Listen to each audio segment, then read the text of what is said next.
सभी को नमस्कार, मेरा नाम अभिषेक है और आप देख रहे हैं मैथ्स की क्लास जो सभी एग्ज़ाम्स के लिए इम्पोर्टेंट है, चाहे आप एसएससी सीजीएल दे रहे हो, सीएचएसएल दे रहे हो, एमटीएस दे रहे हो, आरआरबी एनटीपीसी दे रहे हो, एसएससी जेईई दे रहे हो, आरआरबी जेईई दे रहे हो या ग्रुप डी दे रहे हो। जहाँ पर भी आपसे मैथ्स पूछा जाता है, ये आपके लिए क्लास इम्पोर्टेंट है। मैं आपको बिल्कुल चैप्टर वाइज़ पढ़ा रहा हूँ जिसमें मैं प्रॉफ़िट एंड लॉस के सवाल को करा रहा हूँ, बिल्कुल बेसिक टू एडवांस। मैं जितने भी चैप्टर आपको पढ़ा रहा हूँ, बेसिक क्वेश्चन से लेके एडवांस क्वेश्चन तक आपको सिखा रहा हूँ कि कैसे आपको परीक्षा में बनाना है और कैसे आप एग्ज़ाम्स को क्वालीफाई कर सकते हैं। चलिए आज की क्लास की शुरुआत करते हैं इस पहले क्वेश्चन के साथ। बोलता है कि अगर 17 बॉल को ₹720 में बेचा गया, तो लॉस होता है 5 बॉल के कॉस्ट प्राइस के बराबर। तो आपसे पूछा गया है कि cost price of the ball क्या होगा? चलिए, तो हमको यहाँ पर ये क्या दिया हुआ है, तो ₹720 आपको दिया हुआ है और लॉस दिया हुआ है, तो लॉस का मतलब कितना होता है? लॉस जब सीपी बड़ा हो जाता है से एसपी से यानी सेलिंग प्राइस से, तो लॉस कितना दिया हुआ है आपके पास? 5 मान लेता हूँ कि मैं जो सीपी ऑफ ए बॉल है, वो सी कॉस्ट प्राइस जो है सीपी मान लेता हूँ।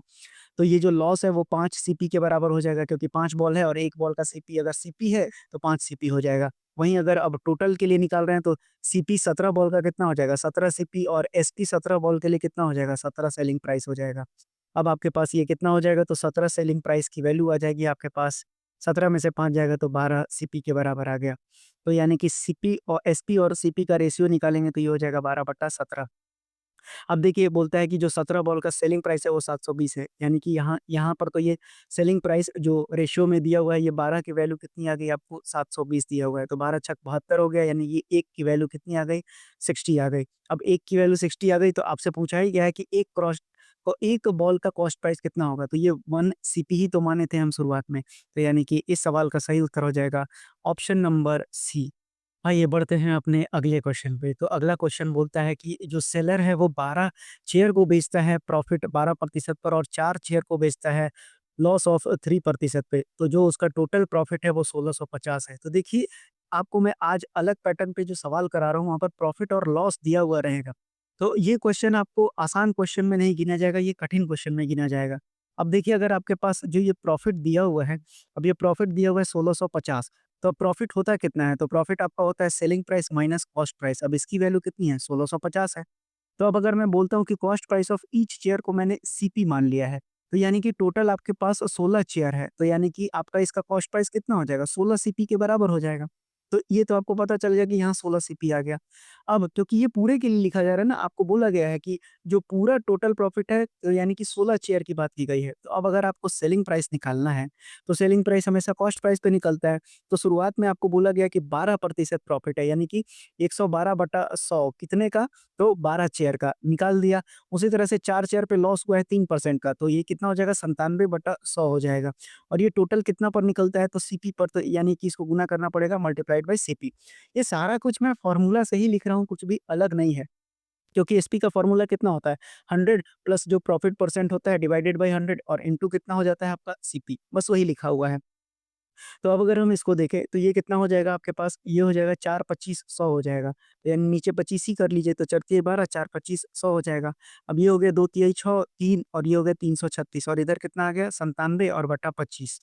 अब इतना सीपी के बराबर आ गया, अब इसको जोड़ लीजिए तो 7 और 6 13 यानी कि और 9 3 12 और 1 13 433/25 सीपी आ गया। तो यानी कि जो सेलिंग प्राइस है, अब इसको यहाँ पर आपको सब्स्टिट्यूट कर देना है। तो ये हो जाएगा 433 सीपी बटा 25 और माइनस आपके पास कितना दिया हुआ है 16 सीपी और ये हो गया 1650 के बराबर।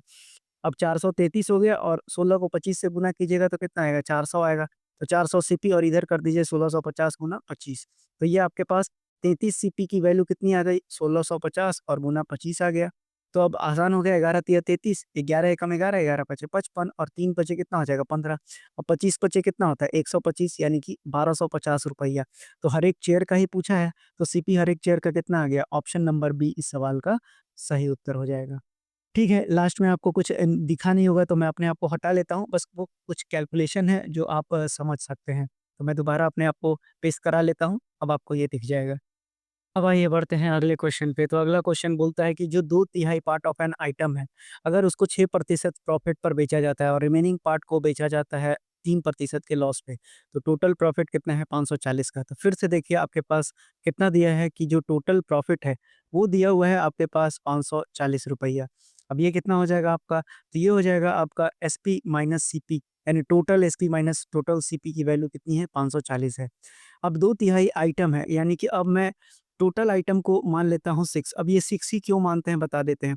अब इन दोनों का अगर आप एलसीएम 6 लेंगे तो निश्चित रूप से आपको ये कट जाएगा। तो 3 और 2 का एलसीएम ले लेते हैं 6, तो अगर 2/3 करेंगे तो एक आपके पास रेगुलर नंबर आ जाएगा। तो शुरुआत में कहा गया है कि जो 2/3 है, तो 2/3 चौका कीजिएगा तो कितना आ गया? यानी कि 4 आइटम। यानी 4 आइटम को कितने पर बेचा गया है? 106% पे बेचा गया है। और जो बचा हुआ है, तो अब बचा कितना? तो 4 6 में से 4 गया तो 2 बचा। अब 2 को कितना पर बेचा गया है? 97/100 पर बेचा गया है। और ये कितने पर होता है? तो यही तो आपका क्या होता है, ये टोटल अगर आप ये क्या निकाल रहे हैं? सेलिंग प्राइस निकाल रहे हैं। तो अब ये कितना हो जाएगा? टोटल सीपी के बराबर हो जाएगा। अब आप इसको कर लीजिए 106/100। तो फिर से ये कितना आ जाएगा आपके पास? 2 दूना 4 और 2 85 रखिए, इसलिए ऐसा किया क्योंकि यहाँ पर कैलकुलेशन आसान हो जाएगा। 6 दूना 12, 2 हो गया और यहाँ पर 97 जोड़िए और नीचे आ गया 50 और ये हो गया सीपी। अब ये कितना हो जाएगा आपके पास? 7 और 2 9 हो गया और 9 और 1 10 हो जाएगा और 3 2 और 1 3 हो जाएगा। इतना बटा 50 सीपी आ गया आप आपके पास।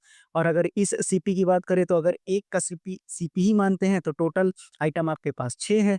तो सेलिंग प्राइस कितना है? 309/50 सीपी और ये कितना हो जाएगा? 6 सीपी, क्योंकि आपने 6 मान के रखा है, तो 540 के बराबर हो गया। यानी कि 9 सीपी का वैल्यू कितना आ जाएगा? 540 और गुना 50, तो 9 छक 54 हो गया। तो सीपी की वैल्यू कितनी हो गई? 6 पचे 30 और ये हो गया डबल ज़ीरो, यानी कि कॉस्ट प्राइस कितना आ गया आपके पास? 3000 आ गया, लेकिन ये 1 का आया। अब बोलता है कि total cost of the item कितना है?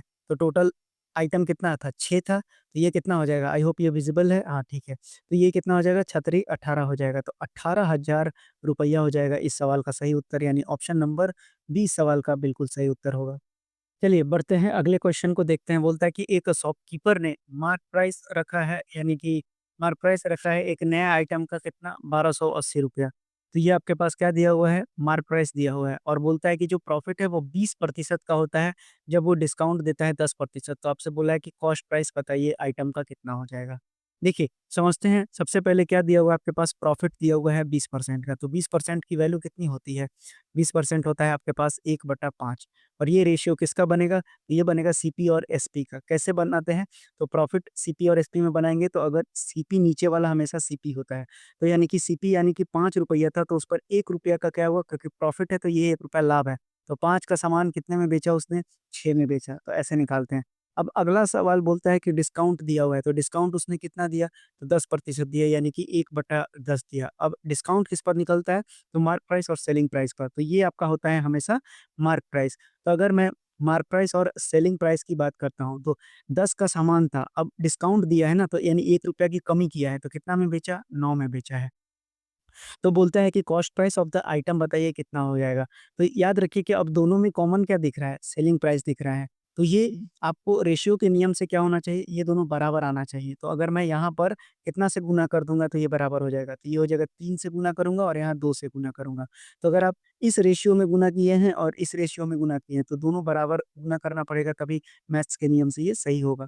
तो अब आपसे पूछा गया है, शुरुआत में बोला था कि जो शॉपकीपर ने मार्क प्राइस है वो ₹1280 रखा है, यानी कि जो 10 दूना 20 की वैल्यू है, वो कितना दिया हुआ है आपके पास? तो 20 की वैल्यू दिया हुआ है 1280। तो यानी कि ये कितना हो जाएगा? 2 छक्का 12, 2 चौके 8, 1 की वैल्यू 64 आ गई। तो आपसे बोला है कॉस्ट प्राइस, तो कॉस्ट प्राइस कितना है? 15 है। तो 64 को 15 से गुना कर दीजिए, कितना आ जाएगा? 15 चौके 60 और 15 छक्का 90 और चौक 96, ₹960 इस सवाल का सही उत्तर हो जाएगा। अगले सवाल को देखिए, बोलता है कि एक होलसेलर है जो कि वाटर प्यूरीफायर को बेचता है 40% के लॉस में। अगर सेलिंग प्राइस इंक्रीज़ कर जाता है ₹125 से, तो जो होलसेलर है उसको 10% का प्रॉफ़िट होता है। तो कॉस्ट प्राइस प्यूरीफायर का कितना था? चलिए, अगर किसी प्यूरीफायर को अगर वो बेच रहा है तो लॉस अगर 40% दिया हुआ है, यानी कि ये कितना हो जाएगा? 20 दूना 40 और 20 पचे 100। तो लॉस हमेशा किस पर निकलेगा? आपको कॉस्ट प्राइस और सेलिंग प्राइस पर ही निकलेगा। तो ये नीचे वाला तो हमेशा कॉस्ट प्राइस रहता है, मैंने बता के रखा है। तो अगर कोई सामान 5 का है, तो देखिए रेशियो में आप ये 5 है तो यानी कि ये नहीं है कि ₹5 में बेचा है, वो रेशियो आ गया है आपका। तो रेशियो जब आप लास्ट में जब उसको गुना करते हैं, जो ये रुपया होता है ना, तब वो रुपीज़ में कन्वर्ट होता है, याद रखिएगा इस बात को। तो 2/5 अगर आया है रेशियो, तो अगर 5 का कोई सामान है तो उसमें लॉस हुआ है ना 2 का, तो 5 में 2 जाएगा तो कितना बचेगा? 3 बचेगा। तो ये तो हो गया लॉस। अब उसके बाद बोलता है कि अगर सेलिंग प्राइस को 125 बढ़ा दिया जाता है तो ₹3 प्लस ₹125 नहीं है, ये 3 रेशियो है। इसकी वैल्यू अलग आएगी जब रुपए में कन्वर्ट करेंगे तो। तो अब क्या होता है कि होलसेलर को प्रॉफिट होता है कितने का? 10% का। तो यानी कि 1/10। अब अगर हम सीपी और एसपी का रेशियो लिखेंगे तो कितना हो जाएगा कि 10 का माल कितने में बिका? 11 में बिका।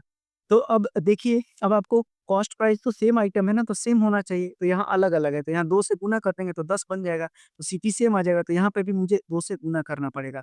अब 125 में मत गुना कर दीजिएगा क्योंकि हमको सिर्फ़ रेशियो में गुना करना होता है। यहाँ मैंने लिखा है कि अब यहाँ पर 125 का बढ़ोतरी हुआ था, ताकि आपको समझ में आए। तो अब यहाँ पर कितना हो गया? 6 हो गया। तो यानी कि सेलिंग प्राइस कितना बढ़ा? 6 से 11 हुआ, यानी बढ़ोतरी कितने का हुआ? 5 का। और यही बढ़ोतरी दिया हुआ है आपका ₹125, तो 5 की वैल्यू बन जाती है 125। तो 5 दूना 10, 50 25, तो 1 की वैल्यू कितनी आ गई? 25 आ गई। अब आपसे पूछा है कि कॉस्ट प्राइस कितना होगा? तो कॉस्ट प्राइस देख लीजिए 10 है। तो 10 को 25 से गुना कर दीजिए तो कितना आ जाएगा आपके पास? ₹250 आ जाएगा, और यही इस सवाल का सही उत्तर हो जाएगा। फिर से ये दिखाई नहीं दे रहा होगा थोड़ा-सा, मैं आपको अपने आप को थोड़ा-सा हाइड कर देता हूँ। देखिए, ये कुछ ज़्यादा नहीं है, मेरे बोलने के आपको लहज़े से समझ में आ गया होगा कि मैं आपको क्या समझाना चाहता हूँ। अगला सवाल देखिए, अगला सवाल आपसे बोलता है कि अगर सेलिंग प्राइस आइटम का कितना है? 41-25 है, तो उस पर 10% का गेन होता है। अब वो बोलता है कि कितने प्राइस पर उसको बेचना चाहिए कि उसको 18% का गेन हो जाए। तो देखिए, आपके पास बोलता है कि गेन कितना का दिया हुआ है, तो गेन यानी प्रॉफिट 10% का हो रहा है, तो 10% का मतलब कितना हो गया? 10/100। तो जब 10/100 हो गया तो ये कितना हो जाएगा? 1/10। अब अगर सीपी और एसपी का रेशियो निकालें तो कितना हो जाएगा? 10 का माल उसने 11 में बेचा। अब उसको बोलते हैं कि उसने बोला कि अगर वो आइटम को 18% पर अगर बेचना चाहेगा, तब जो है उसको प्राइस कितना रखना पड़ेगा कि 18% उसको गेन हो जाए। तो 18% यानी कि दू नवा 18 और दू 50 100, यानी कि वो कितना में बेचेगा? 50 का माल 59 में बेचेगा। तो देखिए, इनिशियल में आपको सेलिंग प्राइस दिया हुआ था, तो यानी कि कॉस्ट प्राइस सेम आइटम है तो सेम होना चाहिए। अगर मैं यहाँ 5 से गुना कर देता हूँ तो दोनों जगह कॉस्ट प्राइस क्या हो जाएगा? सेम हो जाएगा। तो यानी कि शुरुआत में एसपी कितना है? 55 है। तो 55 की वैल्यू कितनी दी हुई है? 41-25 दिया हुआ है, तो 11 पचे 55, ये हो जाएगा 11 तिया 33, 11 सत्ते 77, 11 पचे 55, तो ये कितना हो जाएगा? 5 सत्ते 35 और 50 25, तो यानी कि 1 की वैल्यू 75 आ गई। तो आपसे बोला ही गया था कि 18% पर गेन होने पर कितना हो गया? 59 हो गया। तो 59 को फिर आप 75 से गुना कर दीजिए, तो 59 से गुना करेंगे 75 को तो 9 पचे 45 ही आएगा। तो ऑप्शन में आपको गुना-वुना नहीं करना है, एक ही ऑप्शन है जिसमें आखिरी में 5 दिख रहा है, यानी कि 44-25 ही इस सवाल का सही उत्तर हो जाएगा। आइए बढ़ते हैं अपने अगले सवाल पर। अगला सवाल क्या बोलता है कि जो सेलिंग प्राइस है 2 ब्लैंकेट का वो सेम है, यानी कि सेलिंग प्राइस 1 और सेलिंग प्राइस 2 हम लिख लेते हैं बराबर है। अब बोलता है कि जो पहला ब्लैंकेट है उसको 66 2/3% प्रॉफिट पर बेचा गया। ठीक है? तो यानी कि पहले ब्लैंकेट के लिए अगर हम लिखते हैं तो प्रॉफिट कितने का है? 66 2/3%, और ये कितने के बराबर होता है? तो ये होता है आपका 2/3 के बराबर, यानी कि अगर हम कॉस्ट प्राइस और सेलिंग प्राइस का रेशियो लिखें पहले ब्लैंकेट के लिए, तो ये कितना हो जाएगा आपके पास? तो 3 का समान है तो कितना 2 का फ़ायदा हुआ तो 5 में बिका। आगे बढ़ते हैं, बोलता है कि और जो सीपी ऑफ अदर ब्लैंकेट है, ये यानी कि सीपी 2 की जो ये बात कर रहा है, उसको ये बोलता है कि 400 कम है एसपी 2 से, यानी कि एसपी 2 माइनस कितना दिया हुआ है? ये 400 दिया हुआ है। तो अगर हम अब आगे कुछ और बोला है, बोलता है कि जो टोटल प्रॉफिट है selling on selling both the blanket is 50%। तो यानी कि ये 50%, यानी कहने का मतलब क्या है कि जो टोटल सेलिंग प्राइस होगा, वो 50% है, यानी कि ज़्यादा है, 1.5% ऑफ कितना हो जाएगा? डेढ़ ऑफ कितना हो जाएगा? टोटल कॉस्ट प्राइस क्या हो जाएगा? ये तो काफ़ी आसान सा चीज़ था। तो अब देखिए, तो अब अगर हमारे पास कुछ दूसरा रेशियो का चारा नहीं है, तो हम क्या करेंगे कि इसको एक्स मान लेंगे। 3x और 5x मान लेते हैं। तो बोला है ना कि सेलिंग प्राइस तो दोनों के लिए सेम है। तो यानी कि जो SP2 हो जाएगा, ये कितना हो जाएगा आपका? 5x ही रहेगा, और CP2 आपने निकाल लिया है। तो अगर SP2 कितना है? 5x है, तो ये कितना हो जाएगा आपका? 5x माइनस 400, ये हो गया आपका CP2। अब आपको बोला है कि जो टोटल एसपी है, तो टोटल एसपी कितना हो जाएगा? 5 और 5 10x हो जाएगा, और ये डेढ़ हो जाएगा किसका? टोटल सीपी का। टोटल सीपी कितना हो जाएगा? तो 5 और 3 8x माइनस 400 हो जाएगा। बस इसको सॉल्व करना है। यहाँ से हटाइए तो इधर कितना बन जाएगा? 100x की वैल्यू कितनी आ गई? तो ये आ जाएगा 15 अठे 120x और माइनस 15 गुना 400 हो जाएगा। तो अब अगर इसको घटाते हैं तो कितना आ जाएगा? तो 20x की वैल्यू कितनी आ जाएगी आपके पास? तो 15 गुना 400 आ जाएगा। तो यानी कि 20 दूना के 40 हो जाएगा, तो x की वैल्यू कितनी आ गई? 300। अब एक्स 300 आ गया तो हर एक ब्लैंकेट का पूछा है, तो एक ब्लैंकेट 5 का 5x है तो 5 गुना 300 कर दीजिए। ये कितना आ जाएगा आपका 1500 आ जाएगा, यानी ऑप्शन नंबर डी सवाल का बिल्कुल सही उत्तर होगा। अब आइए बढ़ते हैं अपने अगले सवाल पर। तो अगर हम अगले सवाल की ओर, तो इसमें बोलता है आपको कि अगर हम selling price of an item कितना दिया हुआ है, तो 1729 है, तो इसको बेचती है तो लॉस होता है कितना 30% का।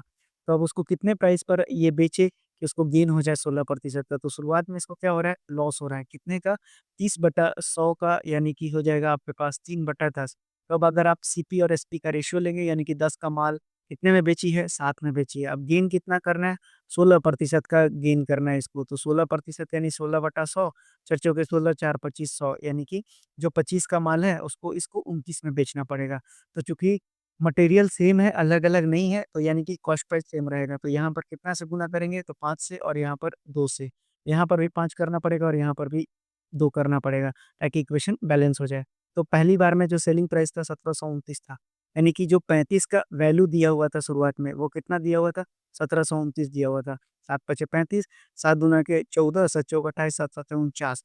तो यानी कि 1 की वैल्यू कितनी हो गई, 247/5 हो गई। तो आपसे पूछा गया है कि कितना वो बेचेगी, तो दूसरा 58 की वैल्यू, क्योंकि दूसरी बार सेलिंग प्राइस कितना है 58 है, तो 58 की वैल्यू कितनी हो जाएगी 247/5, और गुना कितना हो जाएगा 58। तो अब अगर आप इसको कैलकुलेट करेंगे तो ये आपका रिज़ल्ट आएगा 286.520, यानी कि ऑप्शन नंबर बी इस सवाल का बिल्कुल सही उत्तर हो जाएगा।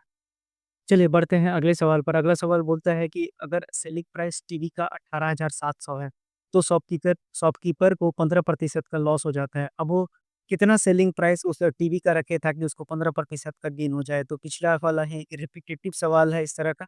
तो लॉस हुआ है 15% का, यानी कि कितना हो जाएगा, 5 या 15, 5 20 100। सीपी और एसपी का रेशियो कितना बनेगा, 20 का माल 17 में बिका। उसी तरह से इसको कितना में बेचना है, तो 15% का लाभ हो जाए, तो 5 या 15, 5 20 100, यानी कि 20 का माल 23 में बेचना पड़ेगा। मटेरियल सेम है, तो कॉस्ट प्राइस भी सेम यहाँ पर आ गया है, तो कोई चेंजेस नहीं होगा। तो शुरुआत में 17 का वैल्यू कितना दिया हुआ है, 18,700, तो कितना हो जाएगा, 17 एकम 17, 17 एकम 17, 1 की वैल्यू 1100 है, तो बोला है सेकंड में कि सेलिंग प्राइस कितना होना चाहिए, तो 11 तिया 33, यानी इसको गुना कर देंगे। 11 तिया 33, 11 दूना 22 और 3 25 हो गया। ये कितना हो जाएगा 25,300, यानी कि ऑप्शन नंबर ए इस सवाल का सही उत्तर हो जाएगा। अब आपको ऐसे सवाल बनने लगेंगे प्रॉफिट लॉस में।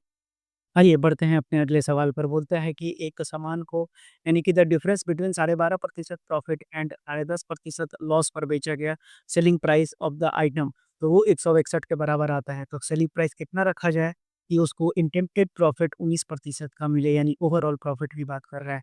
तो देखिए, जब भी ऐसा सवाल आ जाए, आप देखिए ये तो 1/8 होता है, लेकिन 105/100 कीजिएगा तो काफ़ी रफ सिचुएशन आ जाएगा। तो हम क्या करेंगे कि हमको ये सेलिंग प्राइस दिया हुआ है ना, और इन दोनों का डिफरेंस ही तो x के बराबर है।